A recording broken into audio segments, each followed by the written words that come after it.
O ministro Edson Fachin, do Supremo Tribunal Federal, defendeu que o governo federal deve respeitar as listas tríplices para a nomeação das universidades federais. Fachin, que é o relator da ação movida pelo Partido Verde, defendeu a autonomia das instituições. Para ele, o presidente deve se ater aos nomes da lista. Na ação, o partido alega que Bolsonaro tem feito uma intervenção ao nomear candidatos menos votados ou que sequer figuram na lista enviada pelas instituições. O tema do debate de hoje é: o presidente da República deve interferir na nomeação de reitores das universidades federais? Os nossos debatedores são Bruno Salles, advogado, mestre em Direito Penal. Oi, Bruno. Boa noite. Boa noite, tudo bem? E Caio Coppola, bacharel em Direito e comentarista político. Oi, Caio. Boa noite, Carol. Boa noite, doutor Bruno. Boa noite ao espectador da CNN. Boa noite, Caio. Começamos com você, Caio, suas considerações iniciais. Bom, talvez o progressismo seja hoje o maior risco à democracia brasileira. O progressismo deriva do entusiasmo da esquerda pela intervenção do Estado na vida do cidadão. Então, com viés inegavelmente autoritário, o progressismo pressupõe que as pessoas não sabem tomar boas decisões sobre o que é melhor para elas mesmas e, portanto, dependem aí de autoridades iluminadas, autoridades superiores para impor as regras de conduta que orientam aí a nossa vida coletiva. Numa democracia saudável, o poder emana do povo e a criação das leis é essencialmente uma atribuição do Congresso eleito. Acontece que nem sempre a vontade da maioria agrada a determinadas elites ou a grupos de interesse, que usam e abusam da sua influência política para revogarem ou criarem normas sem os filtros da Câmara, do Senado e da Presidência. E esses insatisfeitos mimados da República fazem isso por meio de um expediente conhecido como ativismo judicial. É o exercício da política a partir dos tribunais. E, para isso, óbvio, contam com a anuência de juízes, de desembargadores e de ministros que se sentem verdadeiros parlamentares de toga, criando leis quando deveriam apenas aplicá-las. Então, aqui eu peço licença para um breve parênteses, a fim de ilustrar para o espectador o progressismo e o ativismo judicial em ação numa questão delicadíssima que envolve a proteção à vida vulnerável em desenvolvimento. Segundo pesquisa Datafolha de 2019, 2/3 da população brasileira são contra qualquer tipo de aborto ou defendem que a legislação permaneça como está, permitindo a interrupção da gravidez naqueles casos de estupro, risco à vida da mãe ou feto anencéfalo. Então, considerando que a esmagadora maioria da população ainda privilegia o direito à vida, é natural que o Congresso acompanhe a opinião pública nessa matéria, como tem feito há tempos. Mas o Supremo Tribunal Federal, sob liderança da ministra Rosa Weber, vem conduzindo audiências públicas para reforçar a tese de que até os 3 meses de vida do bebê em formação, o seu aborto é constitucional e, portanto, deveria ser descriminalizado. Olha, eu desafio alguém a encontrar uma vírgula na Constituição que permita esse tipo de interpretação. No entanto, por motivos que não vêm ao caso hoje, alguns ministros do STF, sem dúvida uma elite, acreditam que o melhor para a sociedade é viabilizar a prática do aborto, ainda que essa mesma sociedade pense o exato oposto. Em síntese, sob pretexto de fazer a sociedade avançar, de fazer a sociedade progredir conforme o seu entendimento particular, o progressista acha legítimo violar o processo legislativo e faz isso por meio do ativismo judicial para modificar o entendimento sobre as leis por meio de decisões judiciais. E guardadas as devidas proporções, é exatamente esse o caso quando analisamos o tema em debate hoje. Existe uma lei federal, portanto, aprovada pelo Congresso Nacional e um decreto editado pela Presidência da República que estão vigentes sem contestação há mais de 20 anos. É nessa legislação que se encontram os dispositivos que regulamentam a escolha pelo presidente da República de reitores e vice-reitores das universidades federais com base numa lista tríplice, ou seja, uma relação de 3 candidatos, elaborada pelo colegiado de cada instituição de ensino superior. Portanto, a resposta para a questão em debate já consta da própria lei consolidada há décadas. O presidente deve interferir e deve proceder à nomeação de reitores a partir da lista tríplice, porque assim estabelece a legislação que imputa a ele, o presidente, esse poder-dever, para usar uma expressão jurídica mencionada no voto do ministro Fachin.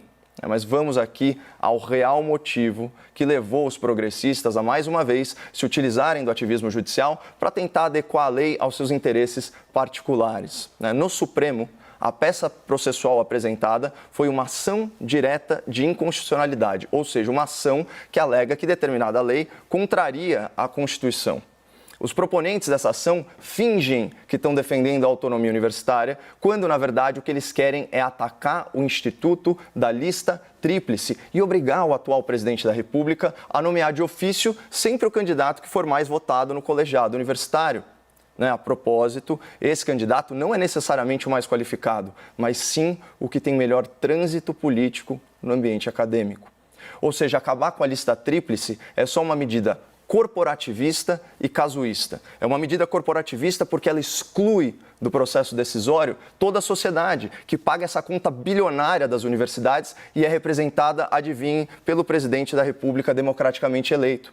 E é uma medida casuísta porque foi pensada para restringir as prerrogativas legais do atual ocupante da presidência da República, um homem que não partilha das opiniões majoritárias do mundo acadêmico e, ato contínuo, é detestado e combatido nesse universo, ou melhor, nessa bolha.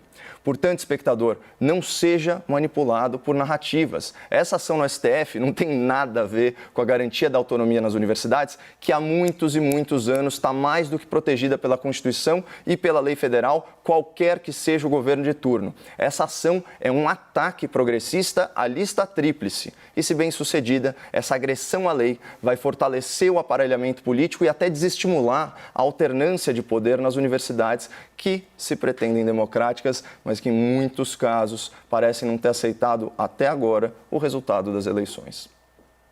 Bruno, agora as suas considerações iniciais. Obrigado, Carol.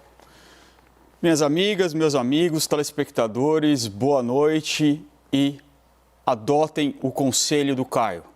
Não se deixem manipular por narrativas. E ao não fazê-lo, procurem informações técnicas de como as coisas funcionam. Basicamente, o caso de hoje, o que a gente vem debater aqui, é bastante simples e eu vou concordar em parte com o Caio. Para que a gente possa entender um pouco o que está em questão e o que vai ser julgado pelo Supremo Tribunal Federal, a gente precisa primeiro entender a nossa hierarquia de leis. Existe algo que, quando a gente começa a estudar, e o Caio estudou na mesma faculdade que eu, ele deve lembrar disso, existe algo que ensinam para a gente no direito, que é a pirâmide de Kelsen, que é a pirâmide do direito. O que isso quer dizer? Isso quer dizer que as leis, ela parte de um lugar e ela vai sendo formada por outras leis, e isso gera uma hierarquia. Por isso a gente tem o topo de uma pirâmide. Essas leis, claro, elas têm uma inspiração maior na soberania popular. E essa soberania popular, ela não é manifestada diretamente, ela é manifestada por meio dos seus representantes democraticamente eleitos. Não o presidente da República, nesse caso, mas o parlamento, que são as pessoas que vão fazer essas leis. Mas existe uma lei fundamental, que é a Constituição Federal, a Constituição da República Federativa do Brasil. Essa é a lei que vai reger todas as leis do nosso ordenamento jurídico. E no nosso caso, a nossa Constituição foi promulgada em 1988, após uma grande Assembleia Constituinte nos estertores do regime militar. O que acontece? Quando uma Constituição entra em vigor, nós precisamos editar leis que estejam de acordo com essa Constituição, porque senão nós temos aquela coisa que a gente ouve muito falar, uma inconstitucionalidade. A lei vai ser inconstitucional porque ela está colidindo com alguma regra ou algum princípio da Constituição da República. Mas tem um outro problema. Qual que é o outro problema? Algumas leis já estavam em vigor e elas não são derrogadas pela nova Constituição. E às vezes essas leis que estavam em vigor e que funcionavam com a Constituição anterior não funcionam com a Constituição nova. E nesse caso, é preciso que se faça algo que se chama controle de constitucionalidade, que começou lá nos Estados Unidos. O Caio deve lembrar do primeiro ano também, o caso Marbury versus Madison. O que isso quer dizer? Tem um órgão, e esse órgão sempre vai ser a nossa Suprema Corte, que vai olhar as leis quando for provocada e que vai dizer se aquela lei está de acordo ou não com a Constituição Federal. Quem tem a prerrogativa de fazer isso no nosso ordenamento jurídico e na maioria dos ordenamentos jurídicos ocidentais é a Suprema Corte, é o Supremo Tribunal Federal. Pois bem, o que nós temos aqui? Nós temos uma lei que foi editada em 1968, que depois foi reformada em 77 e que depois finalmente teve uma nova reforma em 1992. O que essa lei diz? Ela diz que o reitor e o vice-reitor da Universidade Federal serão nomeados pelo presidente da República e escolhidos entre professores dos 2 níveis mais elevados da carreira ou que possuam título de doutor, cujos nomes figurem em listas tríplices organizadas pelo respectivo colegiado máximo ou outro colegiado que o englobe. O que isso quer dizer? Dentro das universidades, as universidades são um grupo de faculdades.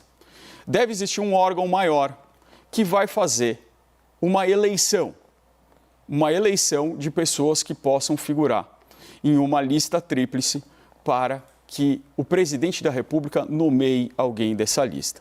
Uma lista tríplice, ela tem por princípio, e aqui eu concordo com o Caio, ela tem uma inspiração de que você vai deixar uma discricionariedade para alguém que vai escolher entre as 3 pessoas. Senão não é uma lista tríplice, senão é uma eleição direta. Você não precisa escolher 3 pessoas. Mas é assim que se colocou na lei. Por quê?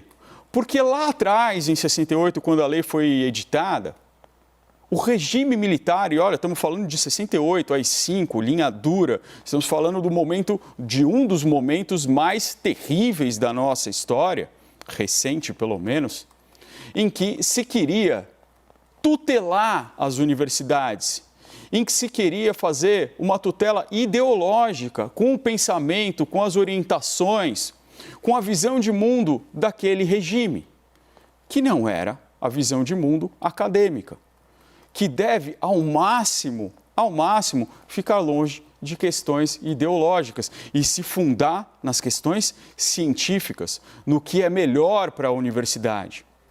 Ocorre que quando chega lá em 1988 e nós temos a nossa nova Constituição, se edita na Constituição, a nossa norma maior, o artigo 207, que diz o seguinte: as universidades gozam de autonomia didático-científica, administrativa e de gestão financeira e patrimonial, e obedecerão ao princípio de indissociabilidade entre ensino, pesquisa e extensão. Esse é o pilar básico das universidades no Brasil. Essa é a norma fundamental sobre isso no Brasil. E quando se coloca essa norma frente à outra que diz que o presidente pode escolher quem ele quiser entre aqueles 3, isso parece ferir esse princípio, que é o princípio da autonomia didático-científico. Isso não quer dizer que a universidade é soberana, não se trata disso. As universidades sempre são fiscalizadas pela Controladoria Geral da União, pelo Ministério Público, pela sociedade, mas elas têm essa autonomia que deve ser mantida. Por que isso está acontecendo agora? E eu já encerro as minhas considerações iniciais. Porque desde a redemocratização, embora existisse ainda esse ranço da possibilidade de ingerência do governo federal nas universidades, todos os presidentes, como uma tradição democrática, eles indicavam o primeiro da lista. Indicavam o mais votado, indicavam aquele que foi apontado de fato pelas universidades. E isso mudou agora no governo Bolsonaro. Foi isso que fez com que um partido político e várias instituições que se habilitaram nessa ação direta de inconstitucionalidade pedissem que o Supremo Tribunal Federal fizesse uma análise de adequação dessa lei frente ao texto constitucional. O caso é simples quanto isso. Considerações feitas, vamos então ao debate? Um bom debate aos dois. Bom, esse argumento de interferência indevida da Presidência da República, né, na escolha de reitores e vice-reitores, como eu bem disse, é uma narrativa. O que houve, isso foi inclusive objeto de debate aqui na CNN, foi que havia uma série de mandatos de reitores se encerrando nesse ano de pandemia, o que inviabilizava o cumprimento das normas e dos regimentos internos dos colegiados para a escolha desses reitores e vice-reitores. Então, para impedir uma judicialização dessas propostas, o governo editou uma medida provisória que foi devolvida pelo Congresso Nacional. Então, a Presidência da República ela ainda está vinculada à lei federal, não pode atuar fora dela. Então, tem que escolher, sim, um nome entre a lista tríplice. Agora, vamos falar sobre fatos. O que consta da ação direta de inconstitucionalidade? É um questionamento sobre a legalidade constitucional do artigo 1º da Lei Federal número 9.192 e o artigo 1º do Decreto Federal que regulamenta essa lei, o Decreto número 1916 de 96. E aqui é importante falar que o argumento histórico do doutor não para de pé, porque a Constituição Federal foi promulgada em 1988, essas leis elas são da década de 70, de 60 e 70, como ele bem colocou, mas esses dois dispositivos, um é de 1995, outro é de 1996. Então, a gente está falando de regras que estão vigentes há 25 anos sem serem questionadas. Vão ser questionadas agora, o quê? No governo Bolsonaro, porque essa elite acadêmica do mundo universitário não aceita a ingerência ou a interferência, ainda que legal, desse governo, que, para desespero deles, foi democraticamente eleito. Isso, sim, é simples. Legal, mas inconstitucional. A Constituição Federal vem acima da lei, Caio, e eu preciso aqui retomar um pouco do meu argumento para mostrar por que não tem nenhuma anacronia, por que não tem qualquer problema na linha do tempo. Novamente eu vou dizer... Agora, depois de 25 anos. Isso, depois de 25 claro. anos. Por quê, Caio?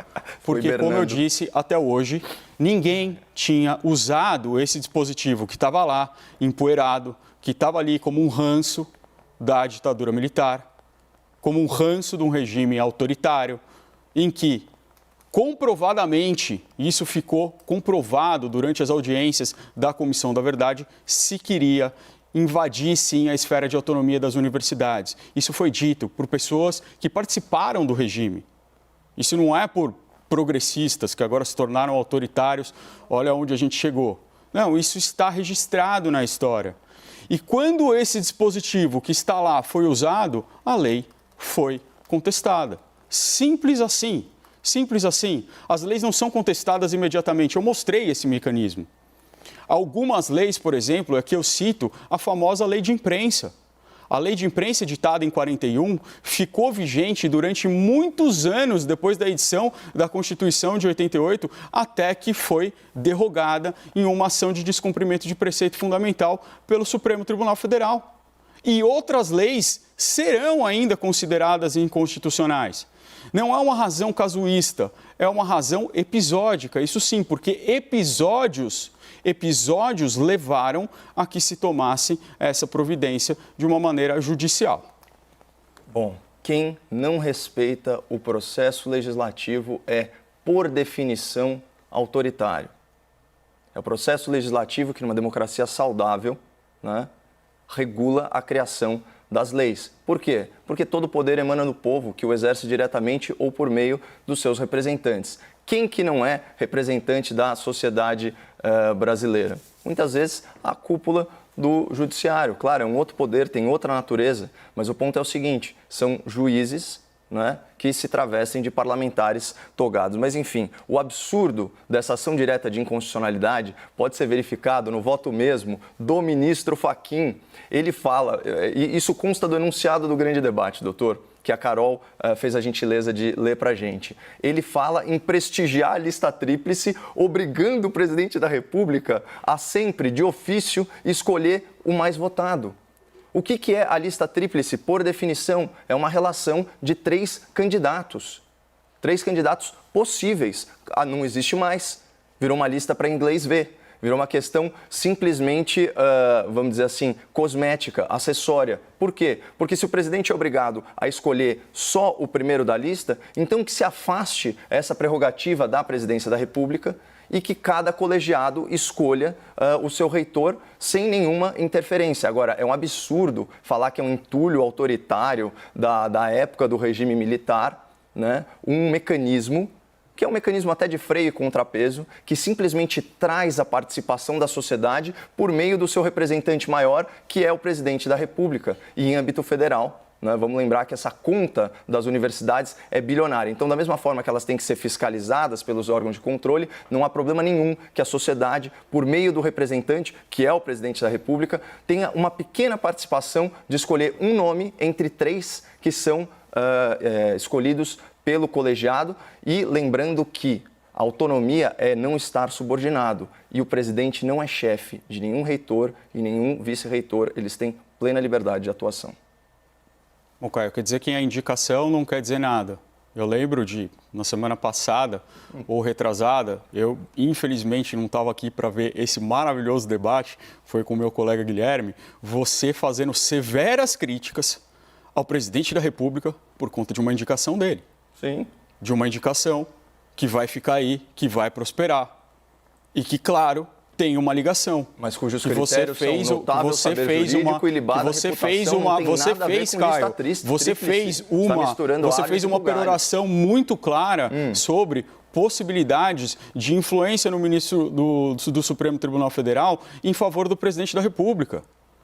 E não há uma possibilidade de influência dos reitores por eles terem sido, ainda que votados minoritariamente escolhidos pelo presidente da República. Ele escolhe qualquer nome que ele quiser para o Supremo Tribunal Federal. E nesse caso, em tela, que a gente está analisando agora, ele tem apenas 3 opções que são filtradas. É a mesma coisa que aconteceu na PGR, Caio. A mesma coisa que aconteceu na PGR. Não, a PGR ele escolheu fora da lista tríplice. Só que não tem uma lei federal vinculando o presidente à lista nenhuma. Mas isso é bobagem. Você defende a lei ou não? Isso não faz diferença. Isso não faz diferença, é uma lista tríplice, ou ser qualquer um. Colocar ordem na bagunça. Oi, Carol. Vamos lá, respeitando aqui o tempo de cada um. Bruno, continue então com as suas considerações. Na sequência, o Caio também terá mais um tempinho para os argumentos finais. Inclusive, Bruno, já pode até concluir com os argumentos finais. Mais um minuto para você. Já estou nos meus argumentos finais? Sim. Tá bom. Então vamos lá. Bom, essa questão de ser um entulho autoritário não é só uma questão minha. É só a gente pegar todos os constitucionalistas que se debruçaram sobre isso, constitucionalistas sérios, de esquerda e de direita. Vamos ser claros, dentro do direito é muito difícil a gente ter pessoas progressistas. Dentro do Supremo Tribunal Federal, a gente falar que a gente tem uma corte progressista é a gente fazer um elogio muito alargado. Nós temos uma corte hoje bastante conservadora. Bastante conservadora. E ser conservador ou progressista não é qualquer problema, não é qualquer adjetivo valorativo. É só uma questão. É só uma questão de tendência daquilo que a pessoa vai se guiar. Se ela vai se guiar por aquilo que já está fixado dentro do mundo jurídico, dentro da lei, dentro da Constituição, ou se ela vai querer inventar leis ou derrogar leis. E aqui eu vou concordar com você. O ativismo judicial é um dos nossos maiores problemas na nossa sociedade atual. Nós vimos ontem mesmo o Supremo Tribunal Federal derrogando uma lei que foi aprovada no começo do ano. Eu tenho várias críticas em relação ao próprio pacote anticrime, quando um ministro, com uma decisão monocrática, suspendeu todo um processo legislativo de anos, porque não é só do pacote anticrime. Agora, não é isso que está acontecendo. Isso é um exame que existe há anos da estrutura do direito constitucional de controle de constitucionalidade. E quando uma norma fere a Constituição, ela tem que ser derrogada por quem? Pelo Supremo Tribunal Federal. E isso não fere a soberania popular, isso não fere o poder legislativo, porque isso está escrito na Constituição que tem que ser assim. E se assim está escrito, isso não tem qualquer erro no nosso processo democrático. Que coincidência, agora sim, né? Caio, palavra é sua, argumentos finais, 1 minuto contando a partir de agora. Que coincidência, né, doutor Bruno? A lei se tornou inconstitucional durante o governo do senhor Jair Bolsonaro, após 25 anos de vigência sem contestação. Mas tudo não bem. Foi usada, a nossa Corte Suprema, ela é sim progressista. Ela defende abolicionismo penal, despenalização. Quem? Não é à toa que a gente acabou de soltar, né, um líder de facção e antes disso, né, centenas de criminosos perigosos, né, e dezenas de corruptos, né, pela impossibilidade de prisão após julgamento de segunda instância. É uma corte que defende, sim, o aborto. É uma corte que tem membros que defendem a legalização das drogas, inclusive drogas muito viciantes. Mas eu nem vou entrar nisso. Agora, a sua comparação foi muito indevida. Eu odeio quando colocam palavras na minha boca. Eu já tive a oportunidade, na minha carreira, de comentar 3 nomeações. A para a PGR, para a Procuradoria-Geral da República, certo? Em que o presidente da República não é vinculado à lista tríplice proposta pelo Ministério Público Federal. Portanto, ele nomear um cara fora da lista tríplice não é ilegal, mas dá para você questionar o mérito, né? E, lamentavelmente, nós temos o doutor Aras nessa posição. Depois, STF, é um critério muito amplo, muito genérico, notável saber jurídico, ilibada reputação. Eu não conheço uma obra do nomeado ao STF pelo senhor Jair Bolsonaro. Não fiz críticas sobre a legalidade, fiz críticas sobre o mérito. Só que agora o que a gente está discutindo é a legalidade, doutor, a constitucionalidade. E a lei federal é muito clara. O presidente tem que escolher entre 3 nomes, né, pré-selecionados pelo colegiado, é lista tríplice e é uma falácia dizer que a autonomia universitária está em jogo aqui, quando é simplesmente um ataque progressista para retirar prerrogativas de um presidente da República que não é benquisto no meio acadêmico e fortalecer o aparelhamento dessas instituições que são verdadeiros antros de doutrinação em muitos casos.